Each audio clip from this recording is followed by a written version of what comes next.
Meu nome é Natália Salazar. E eu sou a Renata Schmidt. E esse é o podcast Patramada Criminal. Sejam muito bem-vindas. Bem-vindos. Gente, último episódio do ano. Uhul! Nem acredito que chegamos. Nem acredito. Chegamos na linha de chegada, de joelho, sangrando, vomitando sangue, mas a gente chegou. Vivas. Mal acredito, eu não sei nem o que comentar. Capengas, mas vivas. Que nem a democracia Destruída. brasileira, né? Como é que é? Torta, capenga. Ah, não lembro. Mas a gente chegou capenga, a gente chegou triste, a gente chegou cansada, a gente chegou doente, mas a gente chegou viva, Brasil. Yes. E falando em chegar viva, a gente precisa já comentar que nós teremos férias. Sim, as tias vão tirar férias, gente. A gente precisa parar um pouquinho. Esse ano a gente vai ficar de férias nas primeiras 2 semanas de janeiro. Não vai ter conteúdo. E não é porque a gente não quis fazer conteúdo para vocês sabem como é que é. É realmente porque a gente não teve a oportunidade, a gente não teve possibilidade, a gente precisa de uma pausa, tanto eu quanto a Renata. Esse final de ano, principalmente depois de outubro, foi muito difícil pra gente, foi muito complicado, foi muito cansativo, muito estressante. E, assim, então a gente precisa de uma pausa só para colocar a cabeça no lugar, respirar, dormir e tentar fazer alguma coisa boa pro ano que vem. Porque se a gente não parar, a gente vai ficar no automático produzindo conteúdo e a qualidade vai cair, a nossa animação vai cair, nossa empolgação vai cair. Então a gente precisa dar apertar o botão de reset, sabe? Só para dar uma resetada na cabeça, ficar 2 semanas sem pensar em podcast, sem pensar em trabalho e voltar com tudo em 2026 para vocês. Tem que considerar também que nós duas, a gente tem um volume de trabalho muito maior no fim do ano, então a gente fica cansada não é só por conta do pod, né? Tem também o pod porque a gente tá produzindo a mais esse fim de ano, a gente decidiu entrar, a primeira vez que a gente entra ao vivo tantas vezes seguidas. Uhum. Então tem isso, né? A gente também fez bem mais conteúdo para apoiador esse ano, mas também tem o fato de que a gente ainda precisa conciliar 2 carreiras paralelas, né? O nosso trabalho das 9 às 6 e a nossa rotina do pod. Então, a gente precisa de um descansinho mesmo. A gente realmente precisa muito de um descanso. Eu espero que vocês entendam. Se você ainda não é apoiador do Patramada, você pode assinar pelo Apoia-se, pelo Aurelo, pelo YouTube. Pode se tornar membro do nosso canal para receber conteúdo exclusivo. E daí você tem conteúdo para essas 2 semanas até não poder mais. E quando a gente voltar, a gente já volta com um episódio normal e a gente vai voltar com um episódio para apoiador também, que é para, né, ajudar os nossos apoiadores aí que ficaram sem nada. Apesar de apoiar, a gente já volta em janeiro com episódio exclusivo, gente. Pode deixar, tá bom? Sim. Recado dado. Gente, para encerrar o ano com chave de ouro, eu trouxe um caso caótico, um bizarrão da Renata. Uhum. Prepare-se para um bizarrão pesado. Eita. Um bizarrão pesadão da Renata. A união de 2 mundos, do pesadão e do bizarrão. Exatamente, a união de 2 mundos. Falei, a gente vai fechar com chave de ouro, vai ser um combo, uma fusão. Gostei. Bom, gente, sem mais delongas, as minhas fontes são o livro The Most Bizarre True Crime Stories Ever Told, do Jack Rosewood, a base de dados da Suprema Corte do Estado de Massachusetts, o Los Angeles Times, o Find the Grave, o primeiro episódio da 2ª temporada do programa Your Worst Nightmare, do Discovery Plus, o canal do YouTube do Mr. Bailey e o podcast That Chapter. Nossa história começa em 1986, na pequena cidade de Pepperell, Massachusetts, que na época contava com uma população de aproximadamente 8.000 pessoas, ou seja, minúscula, menor que aqui. Uhum. Que aqui onde a gente... É menor que nossos interiores. E lá vivia a família Bowen, formada pelo Frank Bowen, que era o pai, que trabalhava como motorista de ônibus, e suas 2 filhas, a Tina Bowen, de 15 anos, e a Karen Bowen, de 9. A mãe das meninas tinha falecido há poucos meses em decorrência de um câncer. E a família estava num momento bastante difícil. O Frank, a gente não sabe direito, porque nenhuma das fontes diz, a gente não sabe a profissão da mãe, nem o nome, tudo bem, eu achei que é legal também preservar, não é interessante, não é relevante pro caso, o nome, nem a carreira dela, mas os dois trabalhavam para sustentar a família, então com o falecimento dela, o Frank estava trabalhando mais horas que o normal para dar conta das despesas médicas dela, porque ela faleceu, mas a conta do hospital vem, né? Uhum. E das despesas da casa. Então ele estava com mais dívida que o normal, né? Porque ele estava com a dívida médica, com as despesas da casa e sem o salário da esposa, né? E lidando com o luto e se adaptando ao seu novo papel de pai solo também. Tá. Então eu nem consigo imaginar como não devia estar a cabeça desse homem. Ele estava lidando com a perda da esposa, ele estava tendo que criar 2 filhas, uma adolescente. Sozinho. Do nada. Sozinho. Do nada. E tendo que pegar, tipo, o dobro de turno pra dar conta. Né? É difícil. E as meninas estavam lidando com a dor da perda da mãe e com a recém-descoberta solidão, porque elas precisavam passar cada vez mais tempo sozinhas em casa em decorrência dos turnos do Brian, né? Ele tava pegando muito turno à noite, porque pagava mais, né? Sim. Então elas estavam tendo que se adaptar com a realidade de ficarem sozinhas em casa à noite, que era uma coisa que antes não acontecia. Antes as noites eram pra família ficar junta, né? Claro. E é mais assustador você ficar sozinho à noite em casa. Sim. E foi em uma dessas noites de solidão que as irmãs decidiram fazer uma experiência com o tabuleiro Ouija, que elas encontraram escondido em um canto do porão. Ai, meninas. Não. Gente, se vocês não estão familiarizados com esse item, eu não sei se posso falar que é um item assombrado, eu não sei, com essa ferramenta. O tabuleiro nasceu como um jogo, mas ele é um negócio que é usado para se comunicar com o mundo espiritual, supostamente. Isso, ele é um tabuleiro mesmo, como se fosse um tabuleiro de jogo, ele tem as letras de A a Z e os números de 0 a 9, e também ele tem seria tipo um leitor, né, uma seta. Normalmente esse tabuleiro é feito de madeira e ele vem com uma seta de madeira que tem um buraco no meio. Em teoria, tem alguns rituais, né? Eu já falei isso várias vezes, mas se você está chegando agora, eu não sou uma pessoa muito espiritualizada, então eu não conheço as minúcias, que tipo de ritual você faz, mas existem vários rituais de invocação que você pode fazer para, em teoria, se comunicar com seres do mundo espiritual usando esse tabuleiro. E o funcionamento é basicamente você faz perguntas e com a mão no leitor, em teoria, você vai sentir aquilo mexer, porque você está sendo meio que guiado por uma força espiritual. Enfim. Então, elas tinham esse tabuleiro escondido em um canto do porão, elas acharam esse tabuleiro em um dos dias que elas estavam sozinhas em casa, e elas, meio que no improviso, assim, elas tentaram invocar o espírito da mãe falecida. Péssima ideia. Nunca é a sua mãe. Então, pra mim... É sempre o Nabucodonosor do Senhor tentando te possuir. Nunca é sua mãe. Sim, mas é que eu acho ao mesmo tempo tão comovente.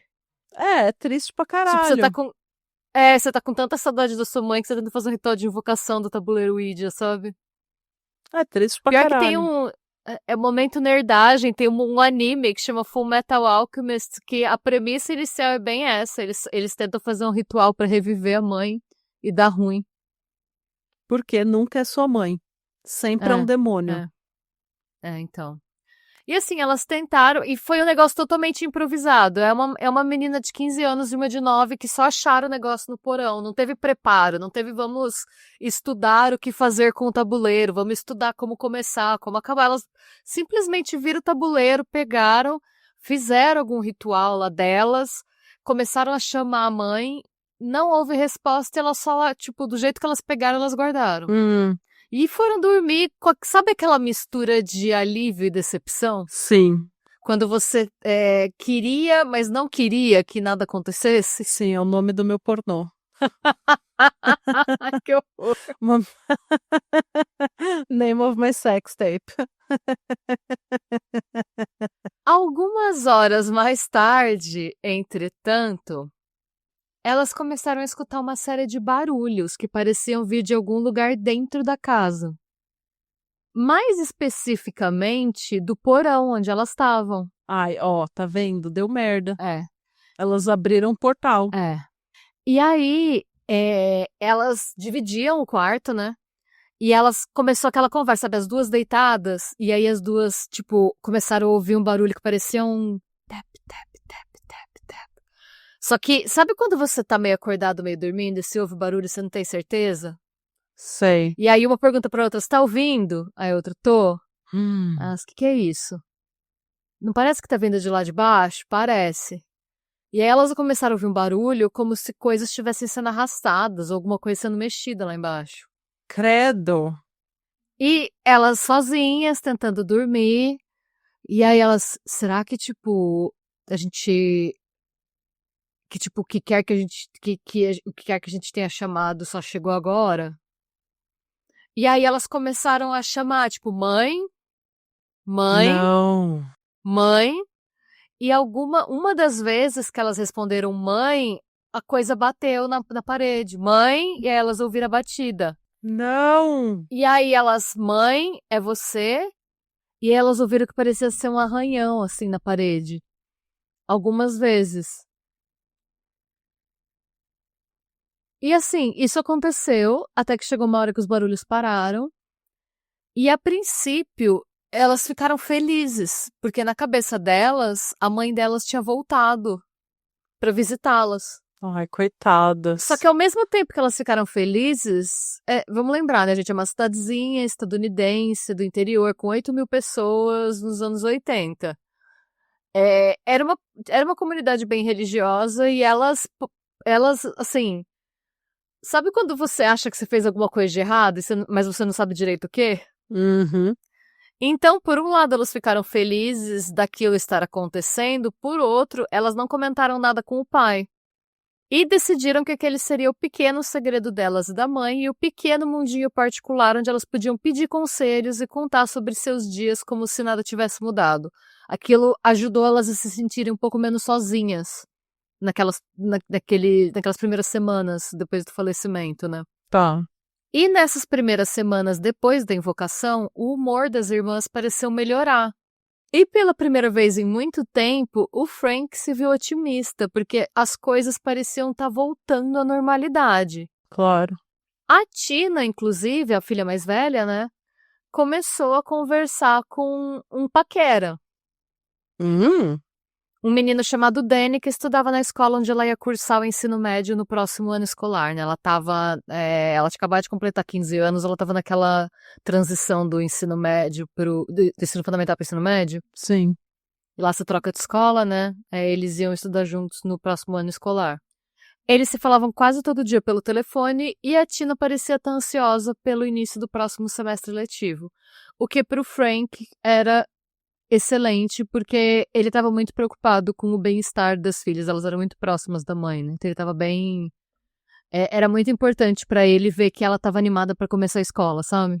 Sim, porque também o que seria normal para uma adolescente que perdeu a mãe seria um luto tão forte que ela entra em depressão, ela não tem mais interesse na escola, então deve ser um puta de um alívio saber que, nossa, ela tá Sim. interessada, ela tá empolgada, ela tá conversando, ela tá num humor bom, ela tá invocando demônios do porão, ela tá falando com a irmã dela, ela tá fazendo essa conexão de trauma na invocação demoníaca.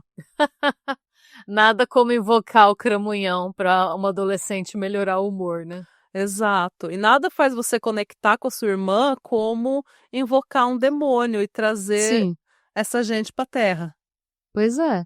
Irmãs que invocam demônios unidas permanecem unidas. Sim, dá uma camiseta. Quero fazer essa camiseta. Irmãs que invocam o demônio unidas permanecem unidas. Invoquem seus demônios em família. Invoquem seus demônios em família. É uma atividade que une as pessoas. Exato. E bem, Como você costuma dizer, minha amiga Thiaga, esse podcast não se chama Pátria Amada Feliz, né? Não, vai ficar ruim. Não demorou muito para que a felicidade acabasse. Porque, como é bastante comum em casos de casas assombradas, a comunicação entre a Tina, a Karen e o que quer que estivesse habitando a casa passou a ficar cada vez mais agressiva por parte da entidade. Eita. As batidas nas paredes, que antes eram bem suaves, a ponto delas até se perguntarem se tinha sido de propósito ou não, né? E restritas ao quarto das irmãs, elas só ouviam essas batidas quando elas estavam deitadas já. Então essas batidas passaram a ser cada vez mais fortes e a acontecer em outros lugares da casa. Tá. A televisão começou a trocar de canal sozinha. Ai, gente. E alguns móveis e objetos de uso pessoal ou desapareciam ou eram trocados de lugar.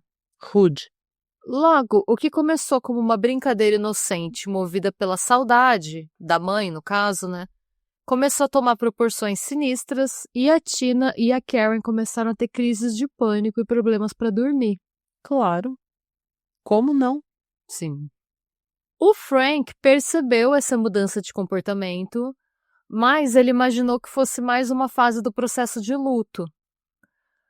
Até porque ele não chegou a testemunhar nada de estranho acontecendo na casa, porque essas manifestações sobrenaturais tendiam a acontecer quando as meninas estavam sozinhas, mais de noite, né? Ele estava muito pouco em casa. Essa é a real. E ele leu no que. E dá pra falar qualquer coisa do Frank, mas não dá pra dizer que ele não tava preocupado com as filhas, sabe? Deu pra ver que ele pesquisou muito, ele tava conversando sobre luto. E falaram pra ele. E infelizmente é normal ter recaída mesmo, gente. Às vezes você tem uma semana ótima. E aí, de repente, do nada, é uma voz que você ouve diferente, é uma coisa que você vê sem querer, e aí vem aquela dor de novo, e quando você vê é como se você tivesse acabado de descobrir, você tá chorando de novo. Vem e vai mesmo. É bem complicado, é bem triste. E é um processo muito longo. Sim, é um processo muito longo. Pra mim, pelo menos, demorou tipo 1 ano pra me sentir uma pessoa normal. Eu imagino que quando você é mais novo deve ser pior. Sim, porque você precisa mais dos seus pais. E você tem menos vivência e menos perspectiva também, então...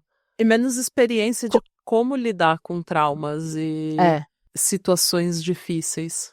Então, assim, claro que o Frank ficou preocupado, mas, ao mesmo tempo, ele sabia que era uma coisa que ele tinha que esperar. Então foi aquilo, foi um negócio que deixou ele chateado, sim, mas ele sabia que era parte do processo de luto, então ele sabia que ele tinha que esperar passar, que infelizmente não tinha muito mais que ele pudesse fazer. Sim, é do jogo. Então, isso foi acontecendo. E como as meninas não tinham contado pra ele que elas tinham tentado invocar a mãe, elas não falavam pra ele que aquilo estava acontecendo, porque elas ainda estavam com medo de contar pra ele. Sim, porque elas estavam achando que elas cagaram na cama, o que elas de fato fizeram. Sim, e elas não queriam contar, porque... E também tem aquilo, né? Elas estavam com medo, mas aí você fica, né? Gente, e se eu contar pro meu pai e ele fizer alguma coisa e ela for embora? Porque se eu tô com medo, mas ao mesmo tempo eu não sei o que tá aqui, eu não sei se eu tô pronta pra deixar. E se for minha mãe? E se eu só não estiver sabendo me comunicar com ela, estou pronta pra deixá-la ir? Então tinha isso também, né? E em uma ocasião em que as meninas estavam sozinhas em casa, a Tina e a Karen estavam na sala vendo TV quando elas voltaram a ouvir os tais barulhos de batidas vindos do chão. Parecia muito que tinha algo ou alguém no porão da casa. Credo. Isso já estava acontecendo há vários meses. Elas estavam apavoradas, mas elas também estavam de saco cheio. E nessa, o barulho estava tão forte, eu não sei se... não dá pra gente saber direito por quê, né? Mas por algum motivo, dessa vez foi meio que longe demais. E a Tina decidiu que ela ia descer lá e ia ver. Nisso, apavoradas, porém determinadas, elas decidiram descer para averiguar. Antes, né, no caminho pela cozinha, a Tina pegou uma faca de carne numa tentativa de intimidar o que quer que pudesse estar ali embaixo. Afrontosa e correta, porque às vezes pode ser que elas não invocaram um demônio, pode ser uma pessoa que tá morando dentro da sua casa, enquanto você dorme, ela assalta a sua geladeira. Sim. Que mora dentro das paredes da sua casa. Pode ser um ratão do banhado, possuído. E daí uma faca vai ajudar. Sim. Preparada, gostei. Eu gosto de gente preparada. É sempre melhor do que só descer, né? Se claro. você vai descer, desça armado. Claro. Bom, chegando no porão, elas encontraram uma mensagem escrita com o que parecia ser sangue na parede. Estou em seu quarto. Venham me encontrar. Credo. Não. Desesperadas. Esse é um negócio que... Se eu tô ouvindo barulho em casa, alguém escreveu alguma coisa, alguém que não fui eu, Não. escreveu alguma coisa. Não, exatamente. Foi o que elas pensaram também. Elas só correram para casa dos vizinhos, que chamaram a polícia, que revistou a casa e não encontrou nada nem ninguém. Quando o Frank voltou para a casa do turno noturno, ele foi recebido pelos agentes da polícia que explicaram para ele o que aconteceu. Uhum. O Frank sentou para conversar com as filhas, porque o que a polícia disse para ele foi que elas tinham corrido para os vizinhos e pedido para fazer a ligação, e que elas falaram que elas estavam ouvindo barulho no porão, que quando elas desceram tinha uma mensagem na parede. E eles também falaram que eles revistaram a casa, que não tinha ninguém na casa, que não tinha nenhum sinal de que a casa tivesse sido invadida. Não tinha nada, tipo, nenhuma janela foi quebrada, nenhuma porta foi arrombada. Sim. E não tinha nenhum indício de que alguém tivesse fugido, porque enquanto eles teriam que ter fugido por algum ou lugar. nos... Ia deixar algum rastro. Ia deixar alguma... Então o que a polícia falou foi que, olha, ao que tudo indica, não tinha ninguém aqui. Uhum. E aí o Frank conversou com as filhas, e as filhas finalmente contaram que tinham tentado invocar a mãe num ritual com tabuleiro Ouija, e que elas acreditavam estar sendo perseguidas ou pelo espírito da mãe ou por alguma outra coisa. Em resposta, o Frank colocou elas na terapia. Ótimo, porque às vezes sua filha é doida mesmo. Então, às vezes, eu já achei... Quando que isso aconteceu? 86. Então, já era um visionário já, porque em 86 ninguém fazia terapia. Eu comentei isso, mas eu coloquei exatamente isso. Eu coloquei que eu considero a atitude dele nesse primeiro momento louvável, porque... Claro. Principalmente se a gente considerar que esse caso aconteceu nos anos 80, né? Porque terapia era super tabu. Não, era tabu, e você ter uma filha fazendo terapia era sinônimo que a sua genética não era boa, que sua família era doida. Então, era louvável ele ter conversado, ter ouvido as filhas e ter pensado, não, Sim. elas precisam de ajuda para processar o luto. Achei ótimo. Sim, na hora que elas falaram aquilo pra ele, ele achou que era alguma questão de saúde mental decorrente do luto recente misturado à solidão, sabe? A gente ama um pai que não tem masculinidade tóxica, né? Sim. Masculinidade, quando não é tóxica, é tão linda. Então, ele pôs as duas na terapia, achando que uma delas, provavelmente a Tina, estava pintando as coisas, né, pra chamar atenção e tal, e a vida seguiu. Uhum. Em 8 de dezembro de 1986, o Frank estava em um de seus raríssimos dias de folga e decidiu levar a família para um passeio junto com a família de uma amiga das meninas. Então, assim, era um negócio que, tipo, era tão difícil ele sair de folga. Isso eu também achei fofo, porque tem pai que o que ele mais quer quando tá de folga é ficar longe das crianças. Então. Ele não, ele aproveitou para levar as meninas para passearem, porque ele achou que elas estavam precisando. Paizão. Sim. Na volta, ao chegar em casa e ir pro banheiro, ele percebeu que alguém tinha usado o banheiro e não tinha dado descarga. Ok. E, gente, eu sei que é bizonho falar isso e eu já quero pedir desculpa de rir quando não pode. Foi esse cocô que fez o Frank finalmente perceber que tinha algo muito mais assustador acontecendo naquela casa do que a imaginação hiperativa das suas filhas. Mas esse cocô não podia ter sido uma delas? Então, é aí que tá. Ele disse que o estado em que a privada foi deixada não poderia ser uma menina de 15 anos. Eu não sei, tá? Isso eles não dão tanto detalhe, porque também, né? Mas... Porque, tipo, porque se ele encontrou, tipo, um banheiro com, tipo, diarreia, e ele sabe que ele passou o dia inteiro com a filha e ela não reclamou de diarreia, ele sabe que não é ela. Eu acho que era um negócio assim, Tá. sabe? Mas não sei, mas ele disse que foi nesse momento, foi na hora que ele viu esse banheiro sujo, alguma coisa ali fez com que ele visse que não era... Eu não sei se foi alguma coisa, tipo, no jeito que foi deixado, se foi a tampa levantada, porque as filhas dele normalmente abaixavam, né? Sim. Eu não sei dizer o que foi, mas alguma coisa ali naquela cena da privada fez com que ele percebesse que não tinha sido nenhuma das filhas dele. Tá. E aí, nisso, ele começou a inspecionar. Ele pediu pra elas não entrarem. E ele foi inspecionar o resto da casa. E enquanto ele inspecionava o resto da casa, ele percebeu que algumas coisas pareciam ter sido mudadas de lugar. E que comida e bebida tinham sumido da geladeira. Tá. Quando ele chegou no quarto, ele viu que o guarda-roupa parecia ter sido movido. E quando ele abriu o guarda-roupa, ele tomou o maior susto da vida dele. Porque tinha um homem magro, comprido e absurdamente fedido, agachado no fundo do armário, vestindo um casaco peludo com a cara pintada em diversos tons do que parecia ser sangue. É por isso que eu conheço esse caso. Esse é o meu maior pesadelo. Uma pessoa morando na tua casa, cagando Sim. na tua privada, comendo da tua comida, não dando descarga, com as tuas filhas em casa. Me exaltei. O medo Sim. falou mais alto. Eu morro de medo disso. O segundo andar da minha casa, você lembra que ele tá fechado porque ele tá em reforma. De vez em quando tá de dia, eu entro lá só pra ver se não tem alguém morando. Porque vira e mexe, eu sonho que tem alguém morando nessa caralha desse segundo andar. Mas eu entendo, porque a sua casa estala, porque ela é de madeira, né? A minha casa faz uns barulhos que às vezes parece que tem gente jogando boliche na minha casa. É impressionante. Eu não achei sua casa tão barulhenta assim, mas sua casa estala, é real que sua casa estala. Mas toda casa de madeira estala. Sim. Esse homem, né, o homem de casaco peludo, com a cara pintada, ele tava carregando um machado numa mão e uma chave inglesa na outra. Aqui eu preciso explicar que algumas fontes dizem que o homem estava vestindo uma peruca e as roupas da mãe da Tina e da Karen. Mas essa foi uma versão que ela foi muito contada no início, quando essa história estourou, mas mais pra frente essa versão da história foi desmentida, tá?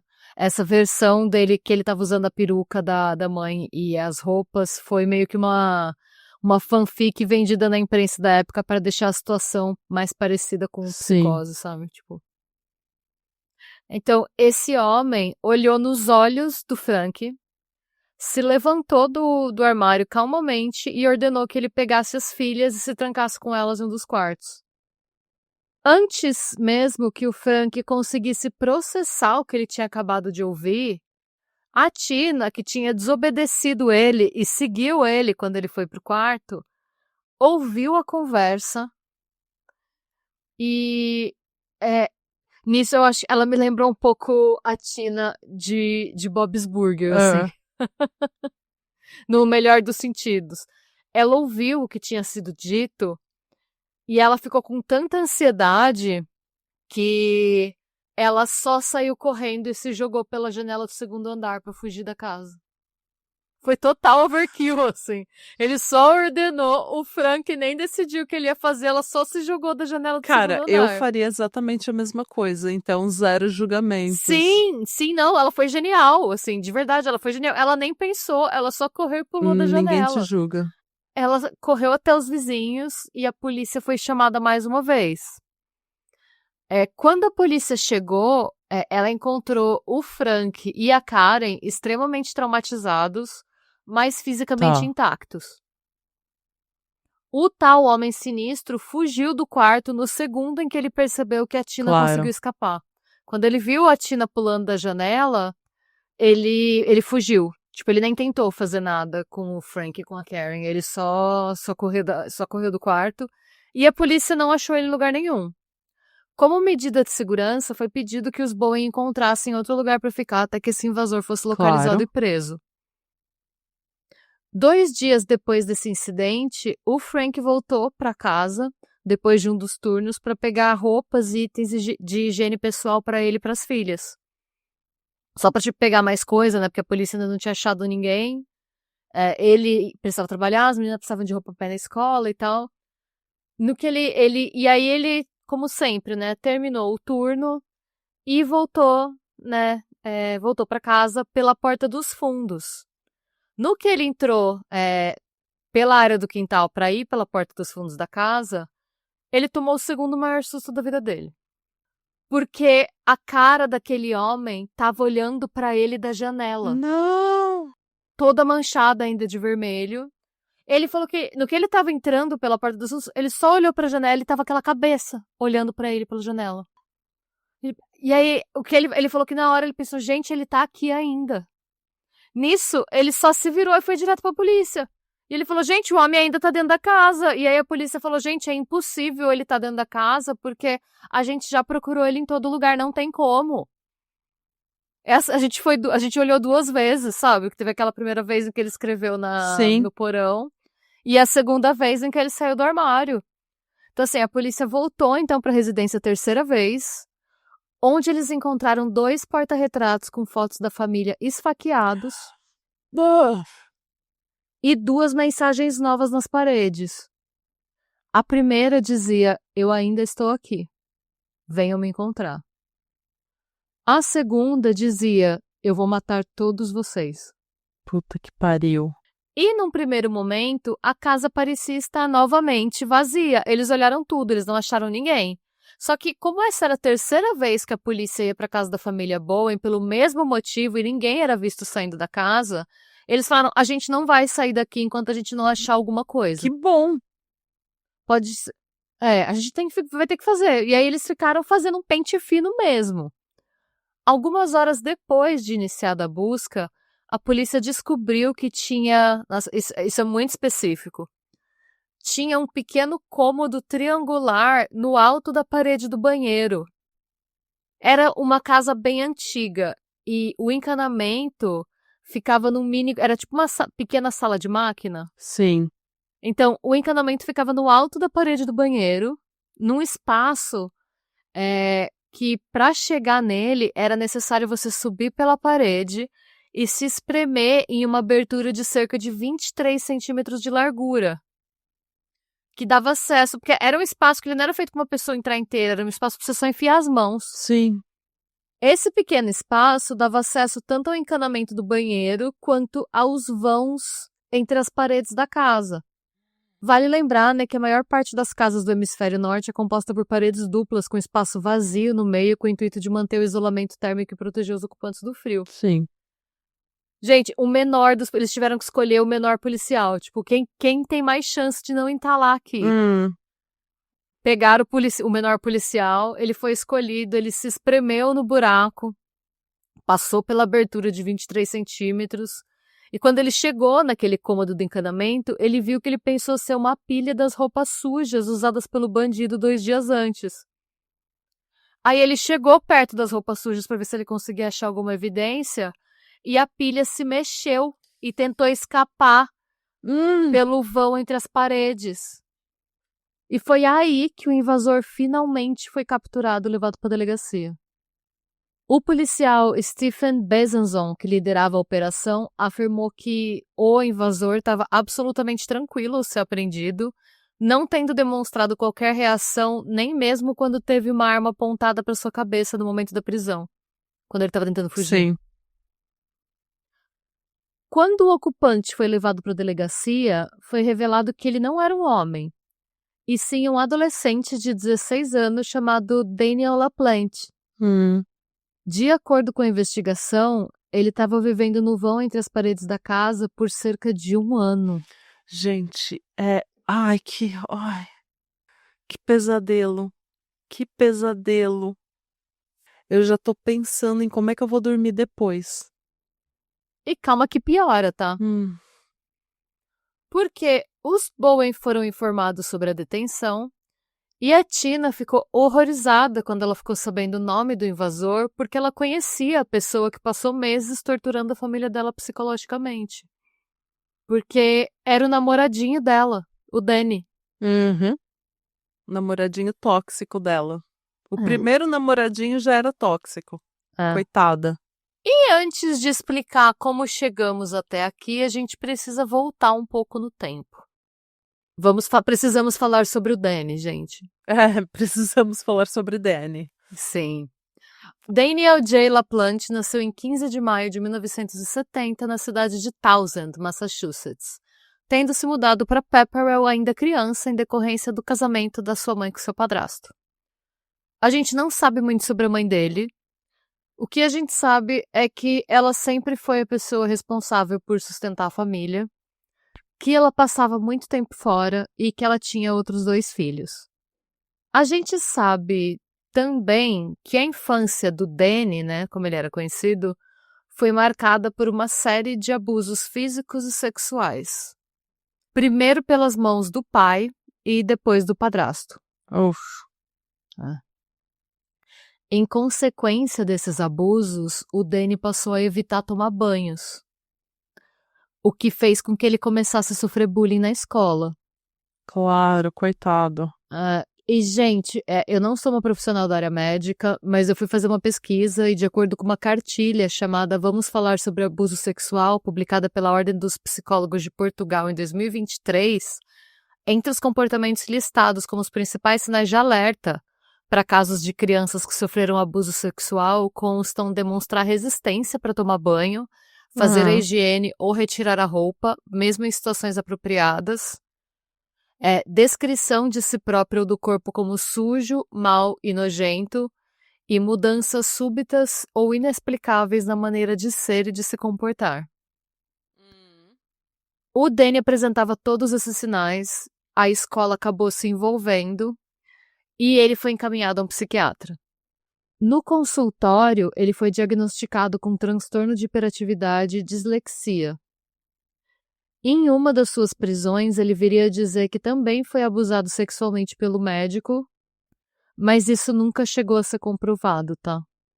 O que também, se ele tinha sido abusado tantas vezes, ele pode simplesmente estar tão vulnerável que ele era uma pessoa insegura e qualquer coisa para ele podia ter sido um sinal de abuso. Ou ele ficou ansioso, ficou assustado com alguma coisa e achou que era abuso, ou que a pessoa ia abusar dele. E assim, tendo em vista sua vida doméstica marcada por uma mãe ausente e 2 figuras paternas abusivas, o Danny passava o máximo de tempo que podia fora de casa. De uma maneira bem similar aos filhos da Teresa Nor, sobre os quais a Nath comentou maravilhosamente bem nos 2 episódios anteriores. Então, se você chegou aqui agora e não conhece essa história, eu recomendo muito que você volte 2 apps e escute as 2 partes. E com todo o tempo do mundo nas mãos e nenhum dinheiro, o Danny acabou desenvolvendo o hábito de espiar o que ele julgava serem famílias felizes da vizinhança. Ai, gente, que tristeza. A princípio, ele se limitava a olhar para dentro das janelas e observar jantares e diferentes tipos de interação familiar. Então, ele basicamente era a criança triste da janela das histórias do Charles Dickens, sabe? Sei. Só que nos anos 80, Então, no começo era isso que ele fazia. Ele ficava na janela, no escuro, num canto, vendo famílias felizes. Mas logo esse tipo de contato se mostrou insuficiente e ele começou a encontrar maneiras de entrar nas casas quando seus habitantes estavam fora ou dormindo. Ai, gente. Eu tô penso ficando que mais triste. É muito triste mesmo, é muito triste. E eu penso que isso começou como uma curiosidade e foi se transformando em rancor, sabe? Sim. Porque no começo ele só observava, depois ele precisava entrar. Depois ele passou a cometer pequenos furtos e a mover objetos de lugar com o intuito de mexer com a cabeça dos moradores das casas. Sim. Então, assim, não eram furtos por necessidade, porque talvez ele até precisasse do dinheiro, tá? Porque realmente a vida da família não era muito fácil, a mãe estava realmente sempre trabalhando porque precisava mesmo. Mas ele nunca levava, tipo, dinheiro, nem nada. Não eram furtos motivados por uma necessidade, por uma vontade de ter coisas. Não era. Eram coisas que pareciam ter valor sentimental para as pessoas. Então, era assim. Ele queria machucar, porque ele é uma pessoa machucada e ele queria machucar. E eu também acho que ele é uma pessoa que ele não conhece, conhece muito pouco de interações amorosas recíprocas, sabe? Então tudo tem que ser feito quando o outro não tá vendo, tudo tem que ser feito escondido.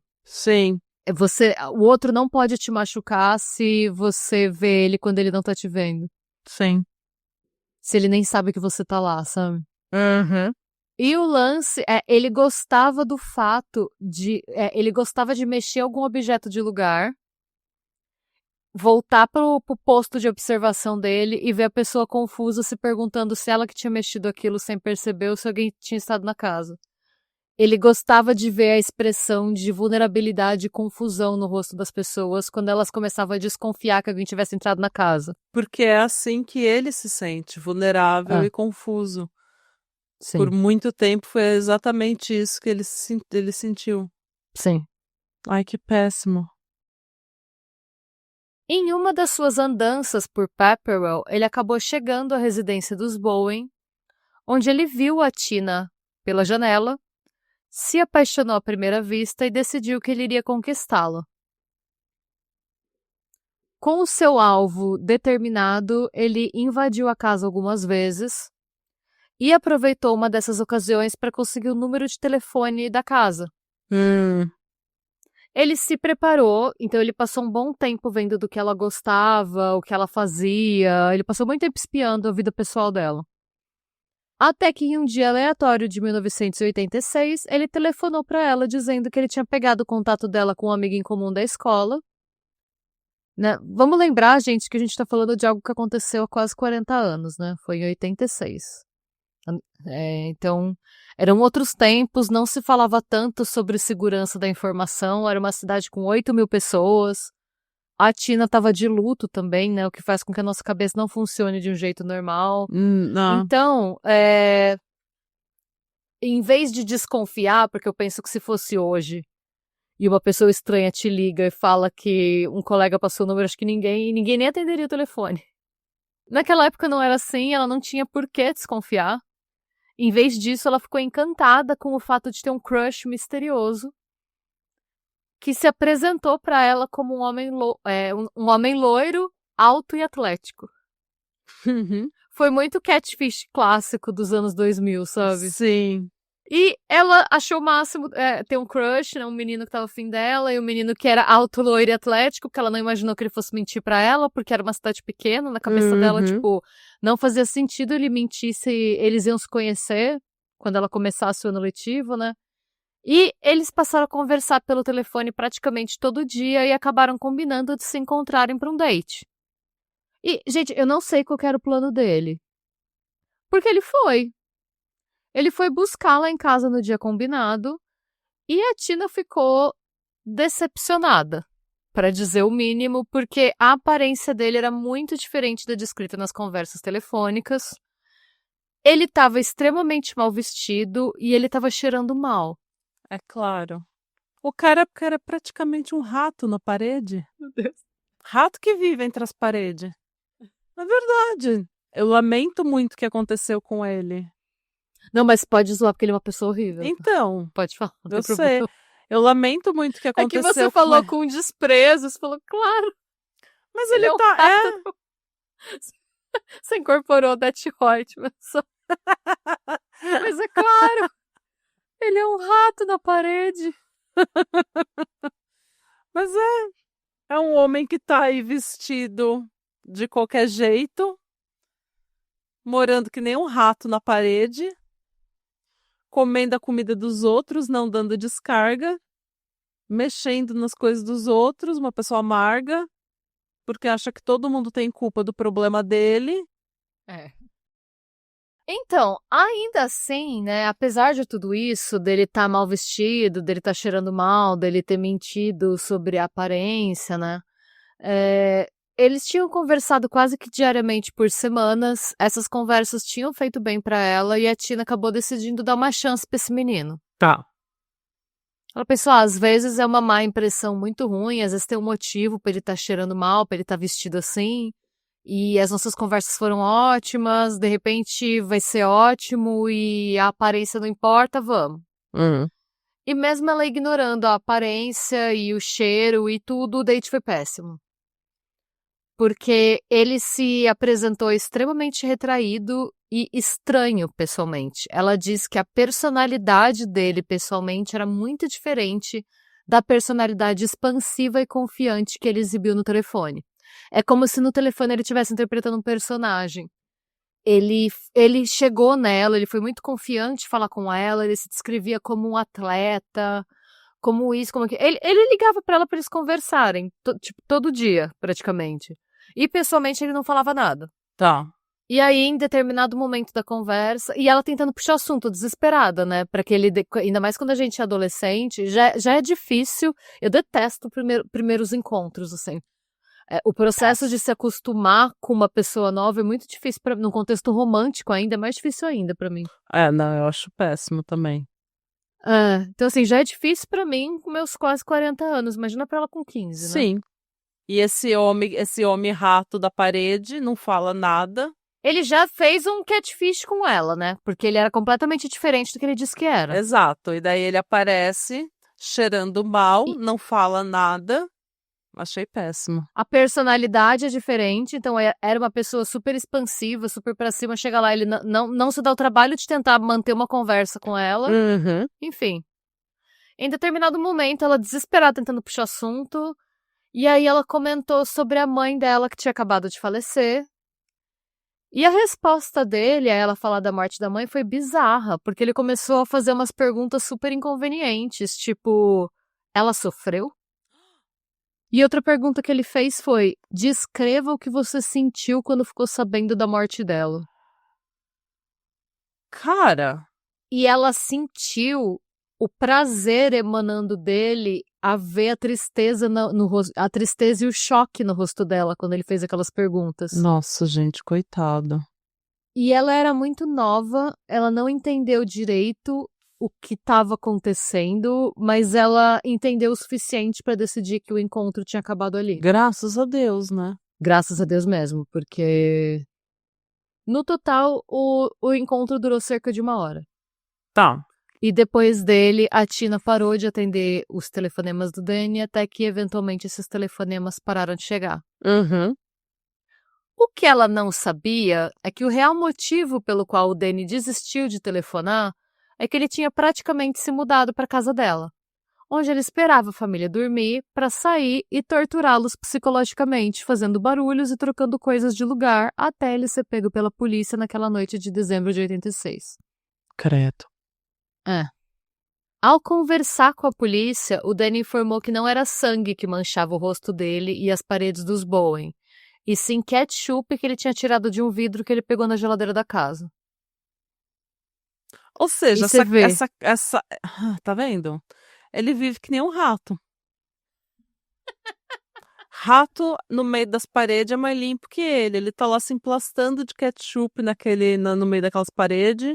E você vê, ele tava com a cara suja de ketchup no dia que ele foi pego no armário, né, pelo Frank.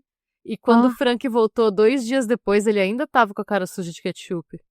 Ele não tava reaplicando aquele ketchup todo dia, ele só não tinha lavado o rosto da primeira vez. Imagina você ficar 2 dias com ketchup na cara. Então, gente, tipo, eu entendo o trauma dele e é terrível. É tão terrível porque eu entendo, do ponto de vista racional, eu entendo que ele tá fazendo isso para se tornar um monstro porque ele não quer que encostem nele. Sim. Ele não quer que ninguém nunca mais abuse dele. Eu entendo isso. Ao mesmo tempo, ele tá culpando pessoas que não têm absolutamente nada a ver com o abuso dele, com a história de vida dele, e ele tá tirando um prazer imenso em atormentar essas pessoas. Uhum. Então fica muito difícil para mim ter empatia por uma pessoa que tá tirando proveito e prazer de torturar psicologicamente meninas que acabaram de perder a mãe. Sim. Então, Sim. quando eu falo que ele é um rato nas paredes, eu não, é porque realmente eu tenho muita dificuldade de empatizar com ele, de ter qualquer. É terrível o que aconteceu com ele, mas assim, milhares de pessoas passam pelo que ele passou e elas não só não abusam de outras pessoas, como elas não tiram prazer de abusar de outras pessoas.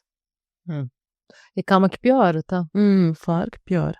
Como eu comentei, o Danny LaPlante tinha apenas 16 anos quando ele foi apreendido. E por isso ele foi encaminhado para um centro de detenção juvenil, onde ele ficou até outubro de 87, quando ele foi encaminhado para uma penitenciária para homens adultos e teve sua fiança estipulada em $10.000, que foram pagos pela mãe dele, permitindo que ele aguardasse o julgamento em casa. Como a gente já comentou, é uma grande vantagem, né? Sim. Mas que ele decidiu não aproveitar, tá? Porque quase que imediatamente depois de voltar para casa, o Danny retomou o hábito de invadir casas alheias. A primeira foi a casa do vizinho, localizada a cerca de 400 metros da casa dele, da onde ele roubou 2 armas e dinheiro em plena luz do dia. Caralho. Dessa vez, entretanto, a mãe dele estava prestando atenção, fez uma busca no quarto dele e encontrou uma das armas. Ao confrontar o filho, ele mentiu, dizendo que tinha comprado a arma antes de ser detido pela polícia. Ela acreditou, tomou essa arma dele e acabou ficando por isso mesmo. Isso é meio tenso também, né? Porque assim, eu entendo que ela era muito ausente, não por escolha própria, porque a vida exigia que ela fosse.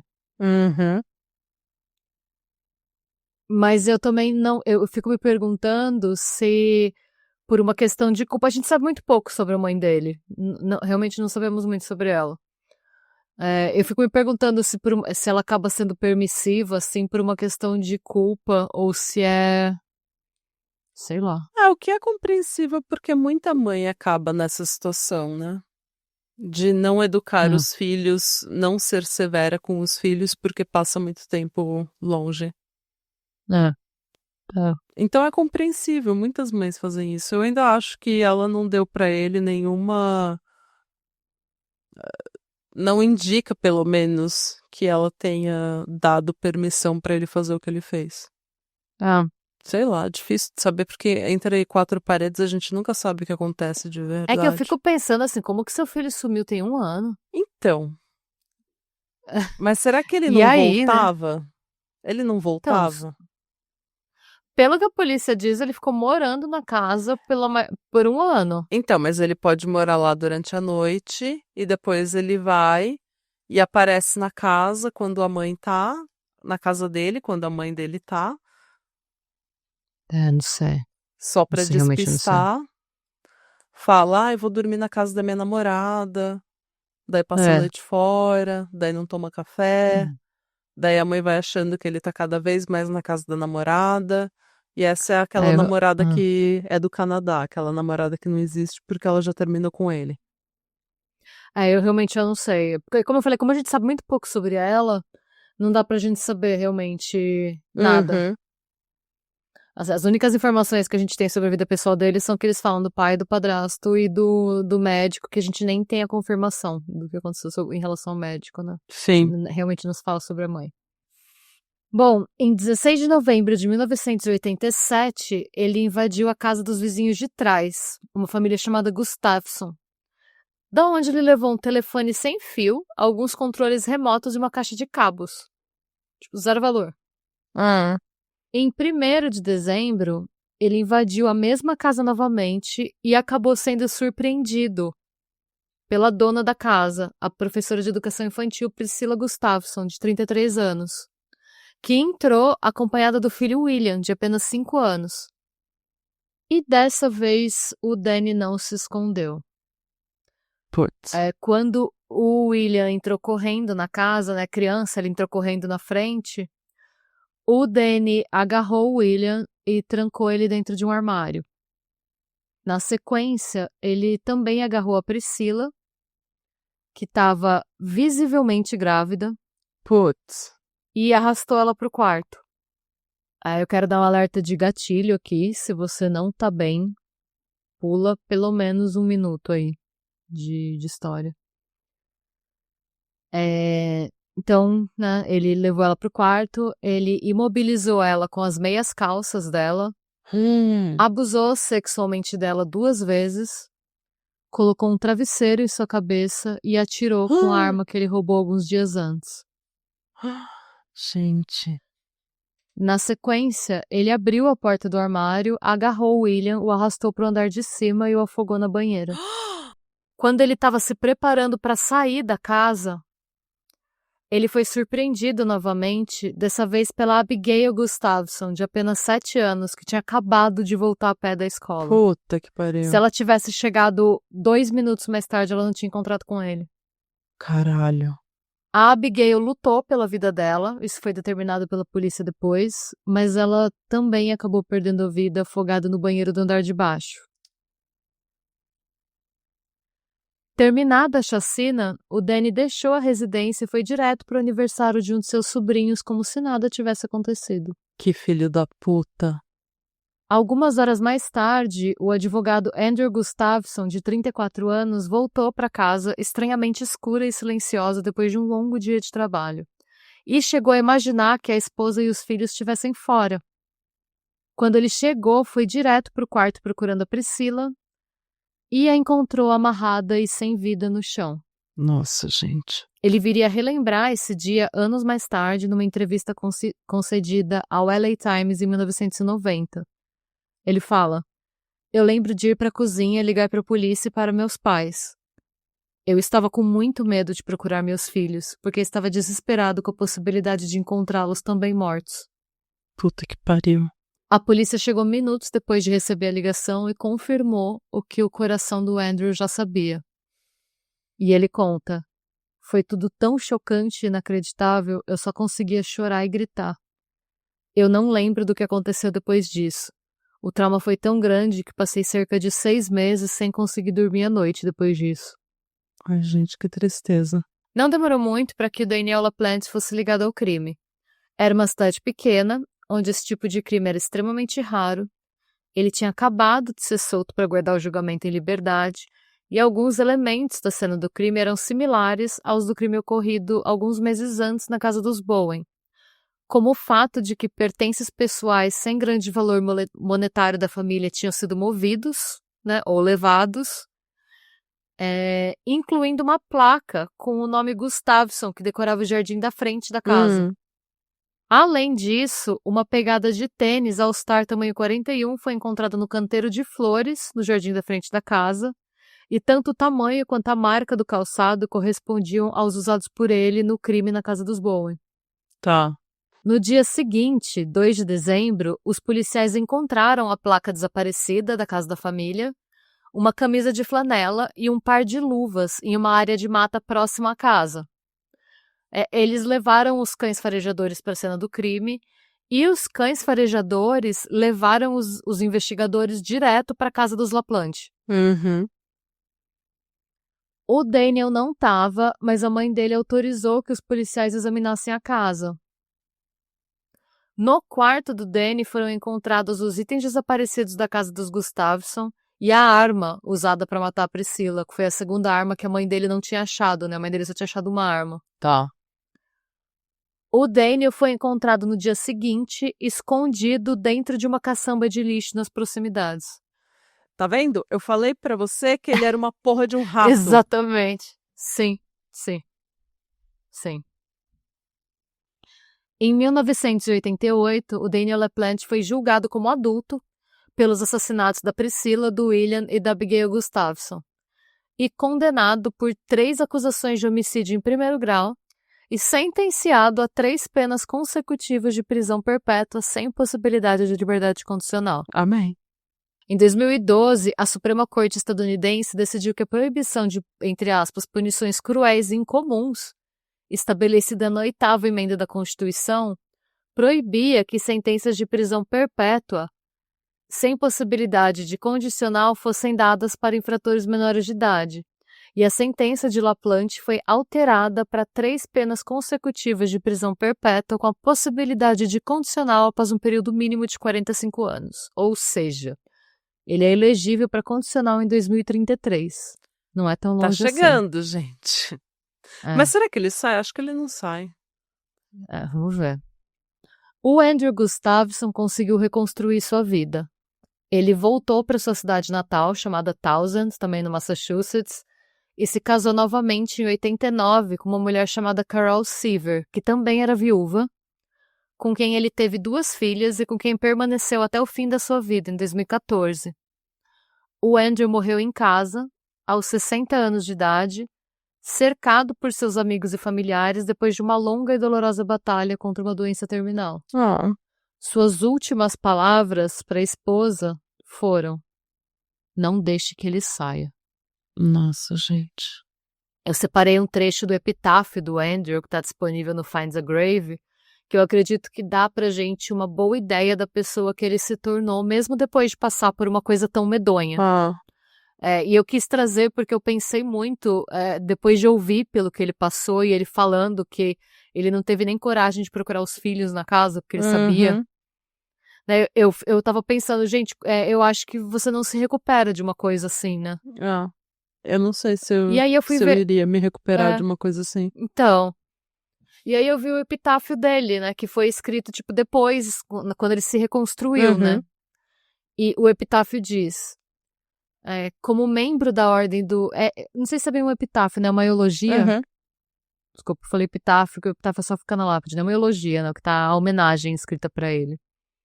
Como membro da Ordem dos Advogados de Massachusetts, Andrew atuou na prática geral do direito e fundou a Hope Adoptions, uma agência de adoção aberta, e mais tarde se concentrou em serviços de tutela, cuidado e proteção infantil para o Estado. Ele amava o trabalho, seus colegas e as muitas pessoas das igrejas de todo o Estado com quem interagiu.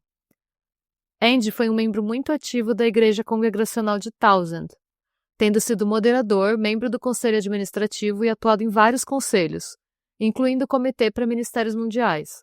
Era comum encontrá-lo lavando a louça depois de um jantar da igreja. Ele e Carol também foram membros do clube de casais da comunidade de Townsend por muitos anos. Além do amor que dedicava à família e aos amigos, Andy adorava ler, jogar cartas e jogos de tabuleiro, acampar, principalmente às margens do rio Saco, em North Conway, New Hampshire, andar de caiaque, praticar esqui cross-country, ler para sua neta Vari e torcer pelo Boston Red Sox e pelo New England Patriots. No ano passado, ele e Carol tiveram o privilégio de fazer uma viagem de carro pelos Estados Unidos, visitando amigos, parentes, parques nacionais e paisagens deslumbrantes. Ele deixa um legado difícil de igualar. Tinha uma risada contagiante, um sorriso caloroso e acolhedor, uma mente perspicaz e reflexiva e palavras gentis para todos. Ele era a luz na escuridão. Ai, gente. O Danny LaPlante, por sua vez, nunca demonstrou nenhum tipo de culpa ou arrependimento por seus crimes Porque é rato. e passou as últimas décadas sendo a treva que a gente não quer ver no mundo, tá? Em 2013, ele processou o estado de Massachusetts por supostamente negar-lhe o direito de praticar sua religião. Qual que é a sua O religião? Danny, que representou a si mesmo nesse processo, alegou ter se convertido em um Wiccan devoto e que o Estado se recusava a fornecê-lo os materiais necessários para sua prática religiosa, tais como Ketchup. 30 óleos... Oi? Ketchup. Não. Ó, o que ele precisa para praticar a religião dele? 30 óleos essenciais, 26 tipos de ervas, 10 variedades de frutas e 12 variedades de bolos, sendo um sabor diferente para cada mês do ano. Apenas a título de curiosidade, para quem estiver interessado, janeiro era mês de bolo de cenoura com cobertura, fevereiro, mês de bolo de chocolate com cobertura. Julho é mês de donuts, ele falou bolos, mas julho são donuts. Tá. E novembro são cookies de gengibre. Que também não é bolo. Também não, mas está na lista de alimentos. No total, essa lista de itens que eram essenciais para a prática de Wicca, segundo ele, continha 121 itens que ele dizia que estavam sendo negados para ele. Ah, entendi. Em uma matéria publicada pela Boston Magazine, um líder Wiccan de Boston chamado Von Thompson alegou que nenhum dos itens listados pelo Danny LaPlante é necessário na rotina de um Wiccan praticante. Claro que não. E sobre o caso, ele disse: há tanta desinformação espalhada sobre nossa religião, sobre nossas práticas, que até mesmo um indício de algo fora do comum associado ao Wicca é amplificado desproporcionalmente. É difícil ser Wiccan ou pagão. Nossa religião não só é incompreendida, como esses mal-entendidos também atraem mais do que a nossa justa parcela de pessoas malucas. Sim. No final, acabou ficando claro que era uma solicitação criada com o intuito de zombar do sistema judicial e o processo não avançou. Claro. Em Ou de- é, 2017, mas eu gostei da ideia de uma religião que tem um bolinho. Que para praticar a religião você come um bolinho por mês. Esse daí eu achei que você ia tem gostar o desse detalhe bolinho do também do mês. O bolinho. bolinho do mês e que você tem que comer os bolinhos no café. Eu gosto dessa. Eu gostei muito dessa parte. Inclusive, Não, e ele gostaria de me contou, converter. ele deu todo um argumento que tinham certas especiarias com as quais você tem que se conectar a cada mês Eu e que o melhor acredito. jeito de consumir é fazendo bolos. Eu acredito. Eu acredito. Inclusive, gostaria. Como uma nova convertida, Aí, eu estarei e fazendo foi aqui bolinho. que Natália encontrou a religião. Mas assim, agora o Von Thompson disse que você não precisa de nada disso, então eu não Não, mas sei. aí é que tá. Não precisa, assim como você não precisa tomar a Santa Ceia, por exemplo, mas a gente toma. É, isso é verdade. Você não precisa ser É, crismado, por exemplo, mas a gente é crismado, é, entendeu? Então você não precisa do bolinho, mas come o bolinho. é verdade. Por quê? Porque é religiosa. Sim. Gente, e em 2017 e 2019, ele tentou solicitar a liberdade condicional antecipada e teve o pedido negado nas duas ocasiões. Em uma delas, inclusive, o juiz disse que não fazia sentido cogitar dar a liberdade condicional para ele, já que estava claro que ele não tinha se arrependido de nada. E essa é a história bizarra de Danny LaPlante, gente, que começou com stalking e assombração e foi parar em assassinato e bolo. E estupro. É, também. Ai, que péssimo. É. Eu já conhecia essa história, mas eu não lembrava de nenhum detalhe sobre a morte da família. E tanto que eu tava confundindo, eu achava que quem ele ia matar era a família Bowen. Então Ah, tá. fiquei meio Meu, esse desnorteada. caso, tem uma coisa que eu não tinha nem pensado, e isso foi falado, se não me engano, na Discovery, que, ou no Death Chapter, eu realmente não lembro onde foi, mas foi uma das minhas fontes. Quando ele foi pego invadindo a casa dos Bowen, ele tinha 16 anos e ele não foi julgado como maior de idade, né? Então, é por isso até que a gente não tem tanto detalhe, assim, que tem algumas fontes que divergem um pouco, a gente não tem tanta informação sobre a mãe dele e tal. Mas se ele não tivesse cometido os assassinatos, a gente provavelmente nunca teria ficado sabendo da invasão. Uhum. Porque ele teve o nome dele divulgado e tal, depois que Depois dos ele come... assassinatos. depois que ele matou os Gustafsson, Porque daí ele já era maior. porque ele foi julgado como adulto, Ah, foi julgado como adulto. Aí ele teve o nome dele divulgado e tudo mais. Hum, Mas ele tá, até hoje, ele é. Sabe, tipo, a Sarah Boone, que fica entrando com várias petições meio inúteis sei. pra ter atenção? A gente tem um aqui, o nome dele é Anders Breivik. O cara que É o cara fez de Uteia. de Toya, tá? É o cara que fez os. É o cara que fez os atentados aqui. Ele. Gente, inclusive, ouçam esse episódio, é muito bom. Viu? É lá do Velho Testamento, mas é maravilhoso o roteiro da Nath. Muito obrigada. Foi um roteiro bem difícil de fazer. Mas ele vive Sim. entrando que ele quer um PlayStation, que ele não tem amigo, que ele não tem convívio social, que tratam ele como um animal, porque ele não tem convívio social. Mas é tipo. Ah, eu vi o apartamento dele, quisera eu que esse fosse o Então, critério porque de aí é ser que tá. Ele tratado mora como. num apartamento e não numa cela. Por quê? Porque ele não pode ter contato com mais ninguém. Porque, se ele começa a ter contato com as pessoas, ele começa a recrutar o povo. E dois, tem gente na cadeia que quer matar ele.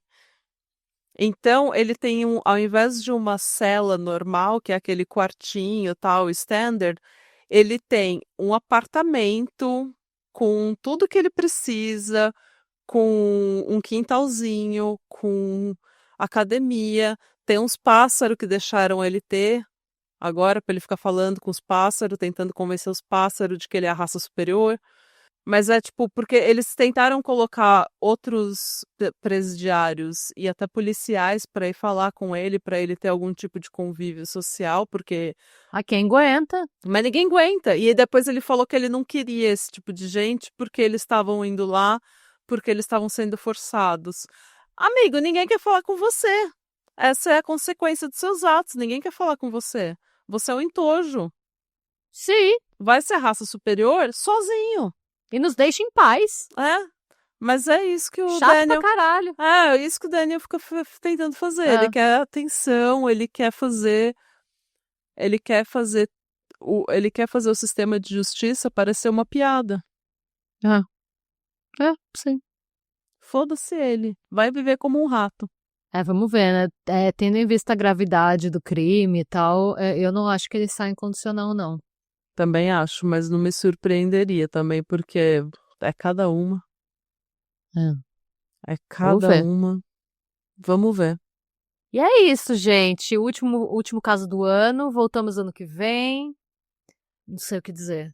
Sejam bons, continuem sendo bons, continuem buscando conhecimento. E a gente se vê no ano que vem. Sim, vai ser maravilhoso. A gente vai estar descansada, feliz e produtiva. Ou a gente se vê no ano que vem, da mesma forma. Ou não. Ou a Ou gente só não. vai se ver ano que vem cansada como sempre. E tá tudo bem também. O importante é comparecer, né? Ano novo, cansaço novo. Vai ser um cansaço diferente. Beijo, gente. Beijo.